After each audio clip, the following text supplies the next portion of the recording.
Hello friends, एक बार सभी का स्वागत है आपके अपने यूट्यूब चैनल गुरु आर्यभट्ट में। तो ये जो क्वेश्चन पेपर आप लोग देख रहे हैं, ये पिछले कुछ दिनों से आपके व्हाट्सएप पर वायरल हो रहा है और काफी तेजी से फैल रहा है। और ये जो पेपर है वो आपके हिंदी का पेपर है, जो आईएससी और आईकॉम दोनों कैंडिडेट के लिए लागू होता है। ऐसे मेरे पास ये जो सेट है, ये सेट कोड है बी। आपके एग्जामिनेशन में कोई भी कोड आएगा तो आप इसके प्रश्नों को ध्यान से देख लीजिए, समझ लीजिए और जाके आप आराम से अपने एग्जामिनेशन में सारे क्वेश्चन को सही सही टिक लगा दीजिए। क्योंकि आज इस हिंदी के पेपर में जो भी हम आपको क्वेश्चन बताएंगे वो 100% शुद्ध और सटीक बताएंगे। एक भी क्वेश्चन गलती नहीं होगा और यही सेम टू सेम क्वेश्चन आपके एग्जामिनेशन में होने वाला है। इसलिए वीडियो को अंत तक वॉच कीजिए, कहीं भी स्किप मत कीजिए, ताकि कोई भी गलती आपके इस हिंदी के पेपर में ना हो सके। तो दिखाते हैं कि इस वायरल क्वेश्चन में पहला जो क्वेश्चन है वो कैसा है। ये रहा आपके स्क्रीन पर। पहला क्वेश्चन है मेरे प्यारे बच्चों कि आस्तीन का सांप होना मुहावरे का अर्थ क्या है। तो आस्तीन के सांप होना मुहावरे का अर्थ है घर में छिपा शत्रु। मतलब मेरे पहले क्वेश्चन का सही जवाब होगा मेरे प्यारे बच्चों ऑप्शन नंबर डी। दूसरा देख लीजिए। दूसरा प्रश्न आपके सामने है कि हाथ का मैल होना मुहावरे का अर्थ बताइए। तो हाथ का मैल होना ये सही बात है, इसका सही होगा तुच्छ होना। मतलब इसका सही जवाब हम बताएंगे ऑप्शन नंबर सी को। दूसरे क्वेश्चन का सही जवाब होगा मेरे प्यारे बच्चों, वो हो जाएगा ऑप्शन नंबर सी। आइए इसके बाद दिखाते हैं तीसरा प्रश्न। तीसरा प्रश्न स्क्रीन पर है, बताना क्या है। माथा ठनकना मुहावरे का अर्थ क्या है। माथा ठनकना मुहावरे का सही अर्थ है झटका लगना।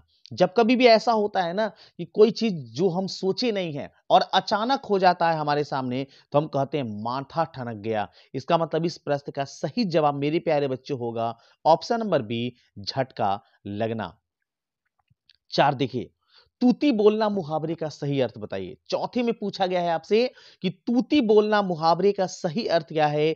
तो तूती बोलना मुहावरे का सही अर्थ है धाक जमाना। ऑप्शन बी जो होगा इस प्रश्न का चौथे क्वेश्चन का सही जवाब होगा।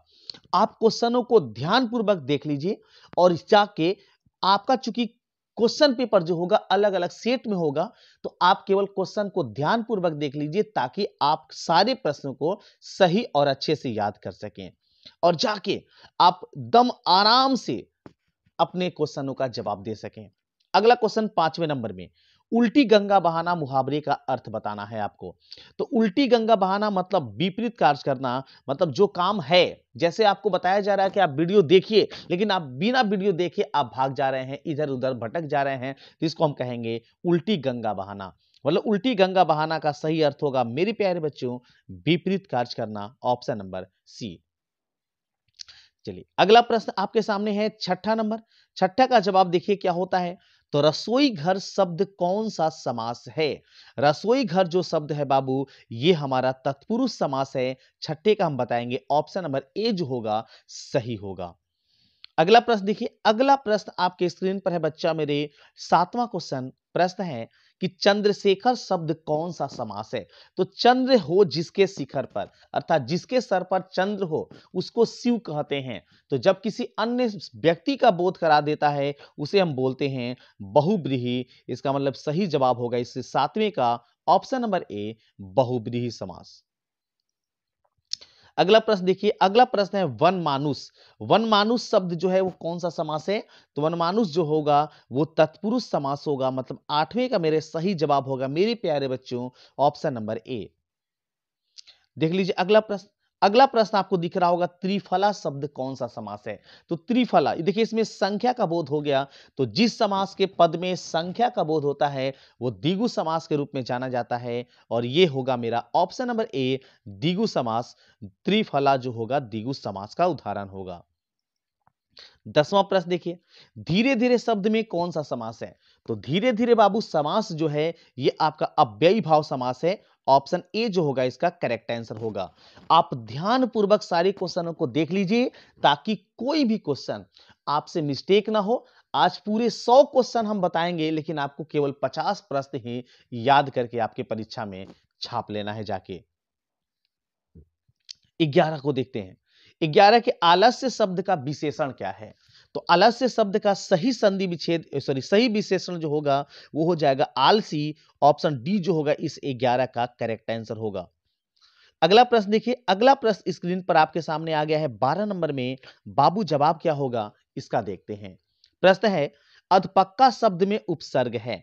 तो अधपक्का, इसमें से वैसा शब्द निकालिए जिसके बाद वो एक शब्द पूरा पूरा हो जाए।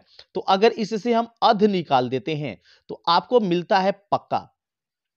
तो यहां पर अध जो शब्द हो जाएगा ये हो जाएगा उपसर्ग। इसका मतलब कि यहां सही जवाब होगा मेरे प्यारे बच्चों ऑप्शन नंबर ए।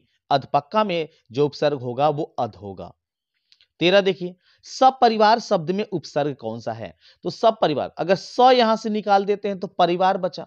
मतलब जिसको निकालने के बाद वो पूरा एक वर्ड एक शब्द बच जाता है वही होता है उपसर्ग। तो यहां पर स निकाल लीजिए, मतलब ऑप्शन ए जो होगा इस 13 का करेक्ट आंसर होगा। 14 देखिए, अंकुरित शब्द में प्रत्यय। तो प्रत्यय किसको कहते हैं? जो शब्द के अंत में लगता है। तो शब्द के अंत में अंकुर, अंकुर अगर शब्द निकाल देते हैं, आप अगर अंकुर निकाल देते हैं बाबू, तो अंकुर निकालने के बाद आपके पास बचता है इत, तब बन जाता है अंकुरित।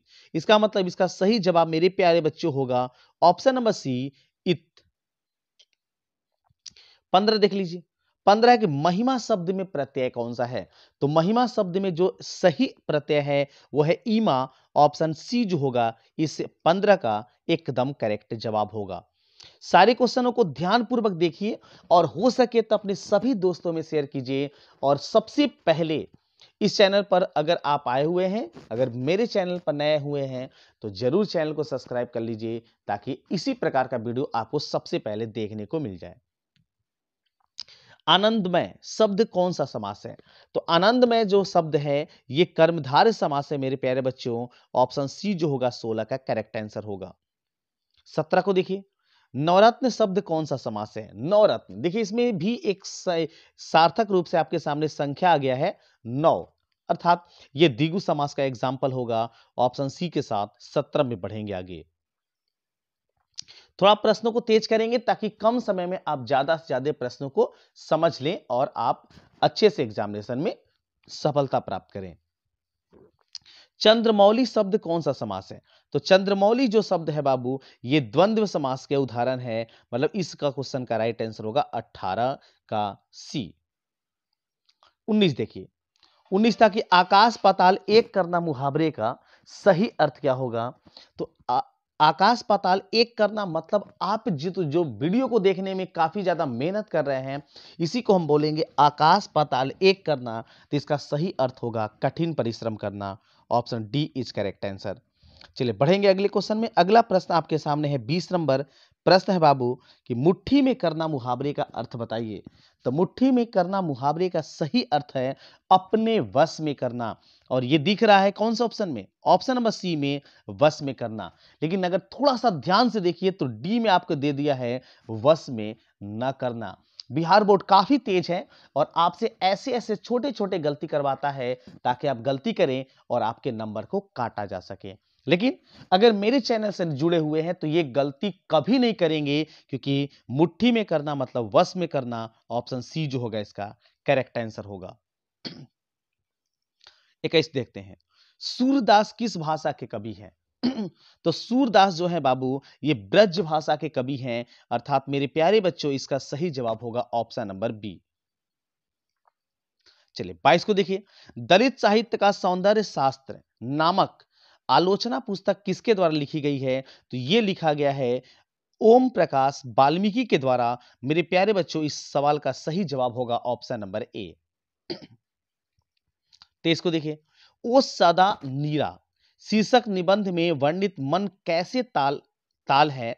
तो ओ सदीरा शीर्षक जो निबंध है उसमें वर्णित मन जो है वो गहरे और विशाल का है। मतलब इसका सही जवाब होगा मेरे प्यारे बच्चों ऑप्शन नंबर डी। फिर से हम बता दें कि यहां जो भी हम आपको बताएंगे वो 100% सही और सटीक बताएंगे। एक भी प्रश्न गलती से भी गलती नहीं होगा, ये पक्का विश्वास आप कर सकते हैं। 24 देख सकते हैं, किसकी विजय हुई? सेना की कि नागरिकों की? किसकी विजय हुई थी, सेना की या नागरिकों की? पंक्ति किस पाठ से ली गई है? तो ये जो पंक्ति ली गई है ये हार जीत चैप्टर से लिया गया है, मतलब 24 का मेरा करेक्ट आंसर होगा मेरे प्यारे बच्चों ऑप्शन नंबर ए। अगला प्रश्न देखिए, अगला प्रश्न आपके सामने है कि अशोक वाजपेयी का मूल निवास स्थान कहां है? तो अशोक वाजपेयी का मूल निवास जो है वो सागर मध्य प्रदेश में है। ऑप्शन ए जो होगा इसका करेक्ट आंसर होगा। आइए इसके बाद दिखाते हैं आज का 26 नंबर। 26 प्रश्न देखिए, तो क्लर्क की मौत शीर्षक कहानी में क्लर्क का क्या नाम है? तो क्लर्क का जो नाम है वो इवान ट्यूमिच चेखको है, अर्थात इसका सही जवाब मेरे 26 का सही जवाब होगा मेरे प्यारे बच्चों ऑप्शन नंबर ए। चलिए देखिए, ये व्याकरण सेक्शन से क्वेश्चन है। व्याकरण क्वेश्चन से तो सेक्शन इतने आसान आसान पूछे गए हैं ना कि जैसे मन न लच जा रहा है कि ऐसे क्वेश्चन आपके एग्जामिनेशन में आया तो आया कैसे। ईमानदार शब्द का विलोम क्या है? तो ईमानदार शब्द का विलोम होगा बेईमान, मतलब उल्टा। मतलब इस प्रश्न का सही जवाब मेरे प्यारे बच्चों होगा ऑप्शन नंबर बी। चलिए अगला प्रश्न देखिए, आवरण शब्द का विलोम बताइए। तो आवरण शब्द का सही विलोम होगा अनावरण, जो दिया गया किस ऑप्शन में मेरे प्यारे बच्चों ऑप्शन नंबर डी में। आपके सामने ऐसे ऐसे क्वेश्चन है ना कि आप खुद भी इन सवालों का दम जल्दी जल्दी जवाब दे सकते हैं। काफी आसान प्रश्न है और उम्मीद करते हैं आप इतना तो कर सकते हैं कि 50 ऑब्जेक्टिव मेरे इस वीडियो को देख के जरूर बना ले। उच्च शब्द का विलोम होगा, तो उच्च शब्द का विलोम क्या होगा? नीच, अर्थात इसका सही जवाब होगा ऑप्शन नंबर बी। देखिए कठोर शब्द का विलोम बताइए। तो सारे लोग को पता होगा कि कठोर का जो विलोम होगा उल्टा होगा, वो होगा मुलायम या फिर कोमल। मुलायम शब्द नहीं दिया है लेकिन कोमल दिया है, इसलिए इस प्रश्न का सही जवाब हम बताएंगे प्यारे बच्चों ऑप्शन नंबर डी। चलिए 31 को देखते हैं। 31 है कि पंचायती राज में क्या खो गया है? तो पंचायती राज जो है वो ईमान ये खो गया है, मतलब 31 का सही जवाब होगा ऑप्शन नंबर ए। 32 को देखिए, 32 आपके सामने था कि अंतोन चेखव की कहानी कौन है? तो अंतोन चेखव की जो कहानी है वो कहानी है पेप्सी की, अर्थात इसका सही जवाब होगा 32 का मेरा ऑप्शन नंबर बी। अगला प्रश्न देखिए, अगला प्रश्न स्क्रीन पर है मेरे प्यारे बच्चों, जो कि आपके सामने है 33 नंबर में। प्रश्न है, एक लेख और एक पत्र में भगत सिंह ने किसको पत्र लिखा था? तो भगत सिंह जो पत्र लिखे थे वो राजगुरु को लिखे थे, मतलब इस प्रश्न का सही जवाब मेरे प्यारे बच्चों होगा ऑप्शन नंबर बी। 33 को देखिए, तेरी कुंग माई हो गई किस कहानी के संबंधित है? तो ये जो कहानी है ये रोज कहानी से लिया गया है, इस प्रश्न का सही जवाब होगा ऑप्शन नंबर ए। चलिए 35 को देखिए, 35 है कि ज्ञानेंद्र पति किस प्रशासनिक पद पर थे? तो ज्ञानेंद्र पति जो थे वो पुलिस अधिकारी थे, इसका मतलब इसका सही जवाब 35 का मेरे प्यारे बच्चे होगा ऑप्शन नंबर बी। इसके बाद दिखाते हैं आज का अगला क्वेश्चन। अगला प्रश्न स्क्रीन पर है जो कि है 36 नंबर में। कृष्ण शब्द का विलोम, तो कृष्ण का सही विलोम अर्थात उल्टा शब्द जो होगा वो हो जाएगा शुक्ल। कृष्ण का अर्थ होता है अंधरिया और शुक्ल का अर्थ होता है, पढ़े होंगे आप लोग, अंजुरिया। इसका मतलब 36 का मेरा सही जवाब होगा प्यारे बच्चों ऑप्शन नंबर डी। 37 देखिए, स्तुति शब्द का विलोम क्या है? तो स्तुति शब्द का विलोम, स्तुति का मतलब है किसी का प्रशंसा करना, अर्थात उसका विलोम हो जाएगा निंदा, मतलब इस प्रश्न का सही जवाब मेरे प्यारे बच्चे होगा ऑप्शन नंबर ए। 38 देखिए, संध्या शब्द का विलोम बताइए। देखिए कितने आसान आसान प्रश्न पूछे गए हैं और ऐसे ऐसे आसान क्वेश्चन ही आपके एग्जामिनेशन में होते हैं और आप उसे आराम से बना लेंगे। संध्या शब्द का विलोम क्या होगा? तो संध्या का विलोम हो जाएगा प्रातः, इसका मतलब सही जवाब होगा मेरे प्यारे बच्चों ऑप्शन नंबर ए। अगला प्रश्न देखिए, अगला प्रश्न स्क्रीन पर है जो कि है दूषित शब्द का विलोम। तो दूषित शब्द का विलोम अगर आपसे पूछा गया तो दूषित का सिंपल सी बात है स्वच्छ, मतलब साफ। दूषित मतलब क्या होता है? गंदा। गंदा का हो गया स्वच्छ, इसका मतलब इस प्रश्न का सही जवाब मेरे प्यारे बच्चों होगा ऑप्शन नंबर सी। दम आसानी से प्रश्न को पढ़िए और जवाब देते जाइए, इतना आसान प्रश्न आपके एग्जामिनेशन में पूछा गया है। शेष शब्द का विलोम बताइए। तो शेष का शब्द का विलोम बताना है, तो शेष का हो जाता अशेष, सॉरी अशेष, हाँ बिल्कुल, मतलब शेष नहीं बचा। इसका मतलब इसका सवाल का सही जवाब होगा ऑप्शन नंबर बी। 41 को देखिए, गोद में सोने वाला क्या कहलाता है? तो गोद में सोने वाला अंक साई कहलाता है बाबू। इसका मतलब सही जवाब होगा ऑप्शन नंबर सी। बहुत लोग दिमाग में तुरंत ला देंगे बालक। बालक गोद में सोने वाले को नहीं कहते हैं, बल्कि गोद में सोने वाले को अंक साई के नाम से जाना जाता है। ऑप्शन सी के साथ बढ़ेंगे आगे। 42 को देखिए, गुरु के समीप रहने वाला विद्यार्थी क्या कहलाता है? तो गुरु के समीप रहने वाला जो विद्यार्थी है वो वज्रवटुक बोला जाता है। मतलब 42 का मेरा सही जवाब होगा ऑप्शन नंबर ए। कुछ ऐसे भी क्वेश्चन है जो आपको थोड़ा सा याद करना पड़ेगा, लेकिन अगर आप प्रश्नों का आंसर सही से ध्यान दे लेते हैं तो आपको याद करने की आवश्यकता नहीं, बल्कि क्वेश्चन आगे पीछे होंगे, दम आराम से उन प्रश्नों का जवाब आप दे पाएंगे। 43 को देखिए, जिसका खंड न किया जा सके वह क्या है? तो जिसका खंड न किया जा सके उसे कहेंगे अखंडीय। मतलब इसका सही जवाब होगा मेरे प्यारे बच्चों ऑप्शन नंबर डी। 44 देखिए, जिसका जन्म पहले हुआ अर्थात बड़ा भाई, उसे क्या कहेंगे? तो जो बड़ा भाई है उसे अग्रज कहेंगे, लेकिन जो छोटा भाई होगा मेरे प्यारे बच्चों उसे पूर्वज कहेंगे, सॉरी उसे अनुज कहेंगे, और जो पहले हमारे पहले यहां पर हो गया था उसे पूर्वज कहेंगे। लेकिन मेरे इस क्वेश्चन का सही जवाब होगा ऑप्शन नंबर सी, अग्रज। 45 देखिए, जिसके बिना काम न चल सके के लिए एक शब्द बताइए। जिसके बिना काम ना चल सके उसे क्या कहेंगे? तो वैसे शब्द को बोला जाता है अपरिहार्य। मतलब इसका सही जवाब होगा 45 का मेरे प्यारे बच्चों ऑप्शन नंबर ए। जो खाने योग्य हो उसे क्या कहते हैं? देखिए कितना आसान क्वेश्चन। खाने योग्य रोज हम खाते हैं, तो खाने योग्य पदार्थ को हम लोग बोलते हैं खाद्य। मतलब इस प्रश्न का सही जवाब सी होना चाहिए। 47, अनल शब्द का पर्यायवाची होगा। अनल शब्द, अनल मतलब होता है आग, अर्थात इसका सही जवाब होगा ऑप्शन नंबर ए, अग या फिर अग्नि। चलिए, आयुष्मान शब्द का पर्यायवाची। पर्यायवाची वैसे शब्द को बोलते हैं जिसके अर्थ दोनों सेम मिलते हैं। तो आयुष्मान का सही जवाब हो जाएगा पर्यायवाची में चिरंजीवी या चिरंजीव लिखा हुआ यहां पर। इसका मतलब कि 48 का मेरा सही जवाब होगा ऑप्शन नंबर सी। चलिए 49 को जानते हैं। झंझट शब्द का पर्यायवाची बताइए। तो झंझट का मतलब क्या होता है? झंझट मतलब काफी ज्यादा परेशानी, परेशानी। और ये परेशानी दिख रहा है किस ऑप्शन में? बी ऑप्शन में। मतलब 49 का मेरे प्यारे बच्चों सही जवाब होगा ऑप्शन नंबर बी। 50 को देखते हैं। डरावना शब्द का पर्यायवाची बताइए।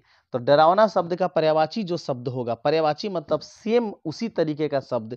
तो डरावना का शब्द का सही विच्छेद होगा, अर्थात पर्यायवाची जो शब्द होगा वो होगा भयानक। मतलब इसका क्वेश्चन का राइट आंसर होगा ऑप्शन नंबर डी। इसके बाद दिखाते हैं आज का 51 नंबर। 51 देखिए, भक्तमाल किसकी रचना है? तो भक्तमाल जो रचना है बाबू, ये सूरदास की रचना है। मतलब मेरे 51 का सही जवाब होगा ऑप्शन नंबर बी। 52 को देखते जाइए। हिंदी कहानी के विकास में मील का पत्थर कौन सी कहानी मानी जाती है? तो मील का जो पत्थर है ये कहानी माना जाता है वो उसने कहा था। मतलब मील का पत्थर जो है उसने कहा था, ये बात स्पष्ट कही जाती है। इस प्रश्न का सही जवाब ऑप्शन ए होना चाहिए। अगला प्रश्न देखिए 53, जयशंकर प्रसाद का महाकाव्य क्या है? तो जयशंकर प्रसाद का महाकाव्य है साकेत। इस प्रश्न का सही जवाब ऑप्शन बी होना चाहिए। 54 को देखते हैं। पुत्र वियोग शीर्षक कविता की कवित्री कौन सी है? मतलब पुत्र वियोग जो है ये कविता की कवित्री है, और इस कविता को लिखने का श्रेय जाता है सुभद्रा कुमारी चौहान का। ऑप्शन सी जो होगा इस 54 का सही आंसर होगा। 55 को देखिए। 55 आपका सवाल था कि मालती किस कहानी की पात्र है? तो मालती जो कहानी है वो रोज एक कहानी है जिसकी पात्र है, जिसके पति जो है उनके काम करने के लिए चले जाते हैं, और उसी की कहानी का विवरण दिया गया है मालती के द्वारा। इसका मतलब इस सवाल का सही जवाब होगा बाबू मेरे ऑप्शन नंबर बी। अगला क्वेश्चन देखिए 56, ज्ञानेंद्र पति की कविता कौन है? तो ज्ञानेंद्र पति की कविता का नाम जो है वो है गांव का घर। ऑप्शन ए जो होगा इस 56 का करेक्ट आंसर होगा। 57 देखते हैं, हिंदी साहित्य का सूर्य किसे कहा गया है? तो हिंदी साहित्य का सूर्य जो है वो सूरदास को कहा गया है मेरे प्यारे बच्चों। ऑप्शन ए, मतलब सूरदास जो थे वो आंखों से अंधे थे, लेकिन वो हिंदी साहित्य के लिए एक सूर्य का काम करते थे, ऐसा माना गया है। 58 देखते हैं, नाभादास काव्य की रचना क्षेत्र क्या है? तो नाभादास काव्य की रचना जो क्षेत्र है वो है आपका वृंदावन। मतलब इस सवाल का सही जवाब होगा मेरे प्यारे बच्चों ऑप्शन नंबर सी। देखिए 59 देखिए, सुभद्रा कुमारी चौहान का जन्म कब हुआ है? तो इनका जन्म जो हुआ है 1904 ईस्वी में हुआ है। ऑप्शन ए के साथ चलते बढ़ते हैं जल्दी से आगे। 60 को देखिए, मुक्ति बोध का जन्म स्थल कहाँ है? तो मुक्ति बोध का जन्म स्थल जो है ये सोपोर है। मतलब इसका सवाल का सही जवाब होगा मेरे प्यारे बच्चों ऑप्शन नंबर बी। 61 को देखते हैं, अर्धनारीश्वर शीर्षक पाठ के लेखक कौन हैं? तो अर्धनारीश्वर जो हैं इसके लेखककार हैं रामधारी सिंह दिनकर जी। ऑप्शन सी जो होगा 61 का सही आंसर होगा। 62 देखते हैं, 62 में आपको ये बताना है कि चंद्रधर शर्मा गुलेरी की कहानी कौन है? तो चंद्रधर शर्मा गुलेरी की जो कहानी है उसका नाम है रोज, जिसमें आपको अभी भी बताया गया था कि लक्ष्मी जो है वो सबसे मुख्य भूमिका निभाती है। मतलब ये 62 का सही जवाब होगा ऑप्शन नंबर बी। 63 को देखते हैं, शिक्षा शीर्षक निबंध के रचनाकार कौन है? तो शिक्षा जो है इसके रचनाकार माने गए हैं और वो माने गए हैं जे कृष्णमूर्ति जी। ऑप्शन ए जो होगा इस 63 का करेक्ट आंसर होगा। इसके बाद दिखाते हैं आज का 64 नंबर, निम्न में से किस कहानी में गैग्रीन का उल्लेख है? तो गैग्रीन जो लक्ष्मी के पति थे वो गैग्रीन नामक रोग का इलाज करते थे। ये बात आप कहानी के माध्यम से पढ़े होंगे। इसका मतलब कि लक्ष्मी पात्र जो है वो रोज कहानी अर्थात रोज नामक कहानी में लिखी गई है। इसका अर्थ है कि 64 का मेरा सही जवाब होगा ऑप्शन नंबर बी। देखिए रोज जो पात्र है या रोज जो कहानी है उससे 3 क्वेश्चन आपके एग्जामिनेशन में पूछे जा चुके हैं। 65 देखते हैं, सिपाही की मां की रचैया कौन है? तो सिपाही की मां की रचैया जो है उसका नाम है जगदीश चंद्र माथुर जी। ऑप्शन डी जो होगा इसका करेक्ट आंसर होगा। 66 को देखते हैं, 66 है कि जो सदा नीरा किस विधा के अंतर्गत आता है? तो ओ सदा नीरा किस विधा के अंतर्गत आता है? तो एक प्रकार का निबंध है बाबू। इसका मतलब इस प्रश्न का सही जवाब हम बताएंगे ऑप्शन नंबर बी को। 67 देख लीजिए, जयप्रकाश नारायण रचित पाठ का नाम क्या है? तो जयप्रकाश नारायण के द्वारा जो रचित है वो है संपूर्ण क्रांति। ऑप्शन सी जो होगा इस 67 का सही आंसर होगा। 68 देखते हैं, बालकृष्ण भट्ट किस युग के रचनाकार हैं? तो बालकृष्ण भट्ट जो है वो भारतेंदु युग के रचनाकार माने गए हैं। ऑप्शन ए के साथ इस 66 68 के बाद बढ़ेंगे आगे। 69 देखिए, वरभय रामायण किसकी रचना है? तो वरभय रामायण जो है वो नंददास जी की रचना है। मेरे इस क्वेश्चन का सही जवाब होगा ऑप्शन नंबर ए। 70 प्रश्न, बीजक के रचयिया कौन है? बीजक जो है इसके रचयिया का नाम है जायसी। ऑप्शन डी के साथ 70 में बढ़ चलेंगे आगे। 71 को देखिए, रक्षक शब्द में प्रत्यय है। तो रक्षक शब्द में सही प्रत्यय बाबू कौन सा मिलेगा? तो आपको मिलेगा अक। इसका मतलब सही जवाब हो जाएगा ऑप्शन नंबर सी। अगला प्रश्न देखिए 72 नंबर, परलोक शब्द में उपसर्ग कौन सा है? तो परलोक शब्द में सही जो शब्द विच्छेद है, शब्द का उपसर्ग है वो है ओक। मतलब सही जवाब हो जाएगा ऑप्शन नंबर सी। 73 को देखते हैं, 73 है कि अज्ञान शब्द में उपसर्ग क्या है? तो अज्ञान शब्द में सही जो संधि विच्छेद है, सॉरी उपसर्ग है, ये हो जाएगा ऑप्शन नंबर सी। और 73 में बढ़ेंगे ऑप्शन नंबर सी के साथ। 74 देखिए, नकलची शब्द में प्रत्यय बताइए। तो नकलची में अगर सही शब्द विच्छेद किया जाए तो आपको मिलेगा नकल जोड़ ची, मतलब ची। ऑप्शन डी के साथ इस 74 में बढ़ चलेंगे आगे। 75 देखते हैं, यशोदा शब्द का संधि विच्छेद बताइए। तो यशोदा शब्द का सही संधि विच्छेद होगा यशः जोड़ दा। ऑप्शन ए जो होगा इस 75 का करेक्ट आंसर होगा। संसार। संसार शब्द का संधि विच्छेद बताइए। तो संसार का सही संधि विच्छेद होता है समजोड़ सार, जो दिया गया बाबू ऑप्शन नंबर ए में 76 का हम सही बताएंगे ऑप्शन नंबर ए को। चलिए 77 देखिए, पवन शब्द का संधि विच्छेद। ये तो मेरा नाम ही आ गया, ये तो जुबान पर दम होना चाहिए आपको भी। पवन का संधि विच्छेद पो जोड़ अन, जो दिया गया है ऑप्शन नंबर ए में। 78 देखते हैं, उद्योग शब्द का संधि विच्छेद बताइए। तो उद्योग का सही संधि विच्छेद होगा उत जोड़ योग, जो दिया गया आपके ऑप्शन नंबर बी में। बहुत सारे लोग उद्योग में ये मार लेंगे, जो कि आपका गलती हो जाएगा। 78 का सही जवाब हो जाएगा ऑप्शन नंबर बी, उत जोड़ योग। अगला क्वेश्चन देखिए, अगला प्रश्न आपके सामने है कि कुहासा शब्द कौन सा है।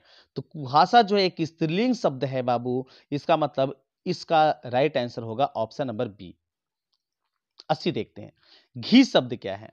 तो घी भी एक स्त्रीलिंग शब्द है, इसका मतलब इसका सवाल का सही जवाब होगा ऑप्शन नंबर ए। 81 देखते हैं, लीडवेटर की नजर में जे कृष्ण मूर्ति क्या थे। तो लीडवेटर की नजर में जो कृष्ण मूर्ति थे वे विश्व शिक्षक थे, इसका मतलब इसका 81 का सही जवाब होगा ऑप्शन नंबर सी। 82 को देखिए, उदय प्रकाश का जन्म कब हुआ था। तो उदय प्रकाश का जन्म माना गया है 1942 ईस्वी में, ऑप्शन बी के साथ बढ़ेंगे आगे। तो यही तक क्वेश्चन आपके पास मिला हुआ था। इतने ही क्वेश्चन हमें व्हाट्सएप के द्वारा आपके द्वारा प्राप्त हुआ था। उम्मीद करते हैं वीडियो काफी ज्यादा पसंद आया होगा। मिलते हैं अगले वीडियो में कुछ और नए टॉपिक के साथ, लेकिन उसके पहले यदि मेरे चैनल पर नए होंगे तो जरूर चैनल को सब्सक्राइब कर लीजिएगा, ताकि जैसे ही कोई नई खबर यहां पर मिलती है तो सबसे पहले इस चैनल पर आपको प्राप्त हो सके। मिलते हैं अगले वीडियो में कुछ और नए टॉपिक के साथ, तब तक सभी को वंदे मातरम।